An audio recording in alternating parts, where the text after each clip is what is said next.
ఇప్పుడే చూశాను అఖండ 2కి సినిమా రేట్లు పెంచుతున్నట్టుగా రాష్ట్ర ప్రభుత్వం ప్రకటించింది. ఇలాంటి ప్రకటన ద్వారా కదా ఐబొమ్మ రవి లాంటి వాళ్ళు పుట్టేది. మీరు కోట్ల రూపాయలు ఖర్చు పెట్టి సినిమాలు తీసేసేవాళ్ళు ఆ డబ్బులు మొత్తం ప్రజల మీద భారం వేయాలని ప్రయత్నిస్తుంటే ఇది ఎవరికి న్యాయం?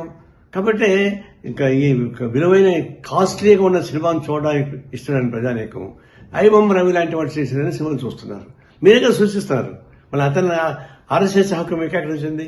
ఈ ప్రభుత్వానికి నైతిక హక్కు లేదు. ఐబొమ్మ లాంటి వాళ్ళని అరెస్ట్ చేసే నైతిక హక్కు మీకు లేదు. ఎందుకంటే మీరే సృష్టిస్తున్నారు అటువంటి వాళ్ళని. ఇప్పుడు ఆయన జైలు పెట్టి ఇంకా చాలా మంది వస్తారు. ఇలాంటి సినిమాలని రేట్లు పెంచి దివాళాపూరితంగా సంపన్న వర్గాల ఊడిగని చేస్తూ సామాన్య ప్రజానికాన్ని జోబులు కొట్టేసేటువంటి తిరుక్షోరం చేసేటువంటి అయిపోతున్నారు. ఇంకా రాబోతున్న సినిమాలు 6-7 సినిమాలు రాబోతున్నాయి. అవి ఎందుకు పెంచుతారు ఇంకా అంటే అట్లా పెంచుకుని పోయి ప్రజలను భారం వేస్తుంటే ఇట్లాంటి ఐబొమ్మ రవి లాంటి వాళ్ళు చాలా మంది పుడతారు. వాళ్ళు రావడం మీ చేత కాదు. ఇది స్వయంకృత అపరాధం. వ్యవస్థలో చేస్తున్నటువంటి అనేక అరాచకాల భాగంగా ఇది ప్రభుత్వం తగిన చర్యలు తీసుకోకపోతే ఇలాంటి అరాచకాలు జరుగుతూనే ఉంటాయి. తక్షణం ఈ సినిమాలు ఆపద ప్రజలకు దూరం చేయబాకండి. సినిమా థియేటర్లకి ప్రజలకు దూరం మించేస్తున్నారు. సినిమా థియేటర్లో 100 రోజులు 50 రోజులు ఆడుతూ ఉంటే జనం చూస్తారు సామాన్య ప్రజలకు.